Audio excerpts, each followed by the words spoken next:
I was wrapping up my college career in political science at Ohio State University when I landed an internship at the Ohio Statehouse, which was located in the center of downtown.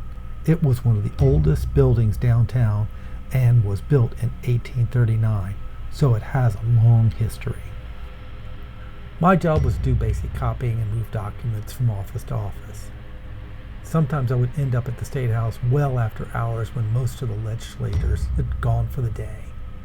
It was a little creepy being in the basement when it was empty. When you walked, your footsteps would echo off the hard stone walls, and more than once I would swear I could hear footsteps behind me.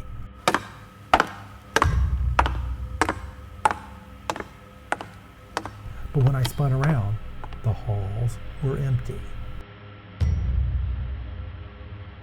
One night, when I was working late, I had to go to the basement in an area I rarely got to go. When I got to the bottom of the stairs, I was almost smacked in the face with one of the most awful smells I'd ever encountered. It was like rotten eggs and some dead animal was down there. I gagged a little bit and then the smell faded away. After a few moments, I regrouped and went down the hall. It was dark and twisty in that basement. Then I heard a clanking sound.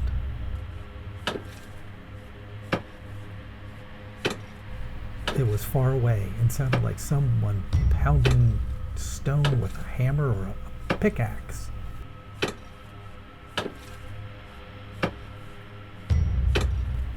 The lights flickered and the sounds got louder.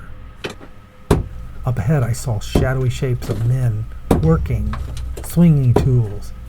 Then there was a sound of the structure breaking and a deafening sound of a collapsible wall.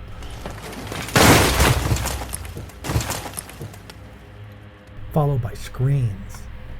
The shadows on the wall ran toward me. I was frozen for a second, but then I turned and ran. I heard more screams and another crash. I ran upstairs and saw a state trooper who said I looked as white as a sheet. I asked him if he'd heard all the noise and he said no. He told me I should knock it off for the night and get some rest, which I did, and I didn't care if I got yelled at the next day for not getting the job done. I just wanted out of there. From then on, I tried to avoid going in the basement, and definitely I didn't go down there at night. People called some of the rooms in the basement the crypt, and there were rumors that there were bodies buried down there from people who had died during the construction. The State House was built using prisoners from the Ohio State Penitentiary, which wasn't far away, and they were considered cheap labor, and safety protocols back in those days were non-existent. So stories have it that many died on the job site. It was said because they had no families, they were buried on the grounds of the State House. Later in life, I would take my kids to the State House and tell them about my time working there. I still avoided that side area of the basement. I can still remember those sounds and the screams of those men.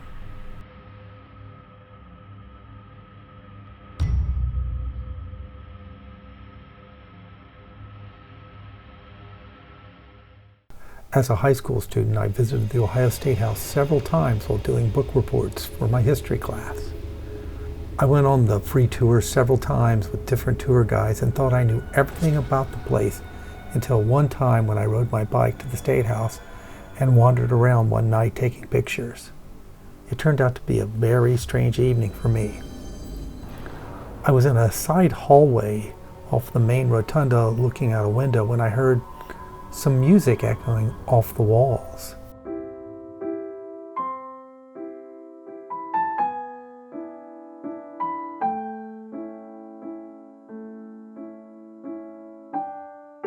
It was faint and it faded in and out. I thought it was weird as I'd not seen any musicians in the building. I made my way closer to the huge room and I heard what sounded like a party with people laughing. I knew there was no way a group of people could have gotten in the building without me seeing them.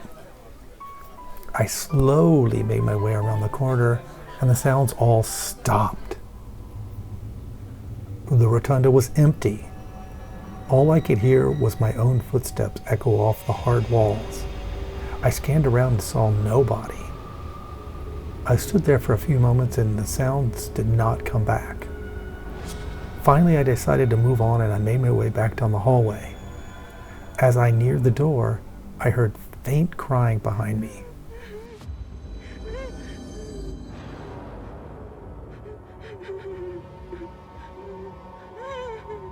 It sounded like a woman.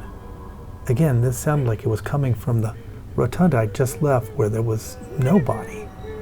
The music was weird, but the crying really unsettled me. I slowly doubled back and made my way toward the rotunda. The crying got louder. For a second time, I entered the cavernous room, and this time I saw the ghostly shape of a woman in black crying. She didn't react to me. I wasn't sure what to do. I stood there, motionless. Then, a couple of state troopers who were assigned to guard the State House came striding into the area, and I looked toward them. They didn't seem to hear the crying. I looked back, and the woman was gone. One of the troopers must have seen my confusion and asked if I was okay. I stammered something out and just got out of there. A few months later, I would take the tour again, and when it was over and everybody else had left, I asked our tour guide about the weird happenings, and she said that Abraham Lincoln had visited the State House several times. People said that he danced with the governor's daughter, Kate Chase, and some even thought there was something going on between them. After his assassination, Lincoln's body stopped in Columbus, and he laid in state for a day. Thousands paid their respects, and some said that poor Kate Chase stayed late into the night after everybody else was gone. Today I teach history and I think about how the world would be different if Lincoln had not been killed, and that takes me back to the weeping of the ghost of Kate Chase.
The typing just kept up.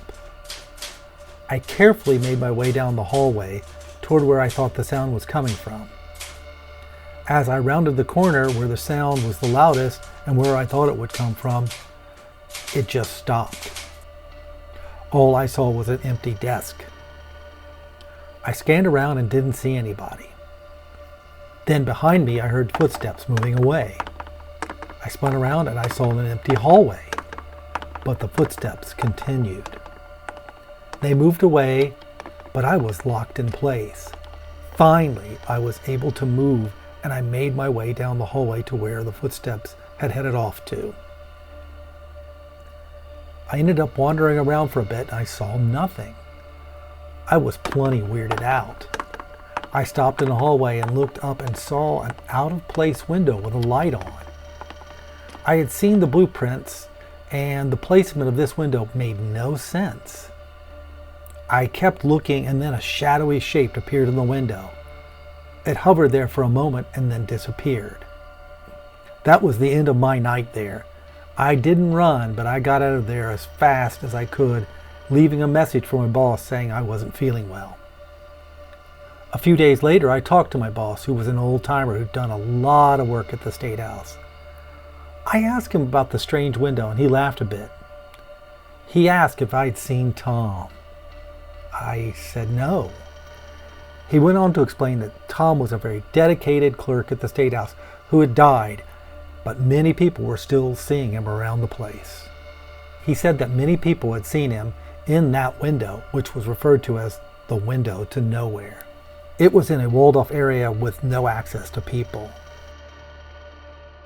I continued to work on the renovations for several more months, but I was glad to get out of there when the job was done. I didn't want my spirit wandering the halls working for eternity.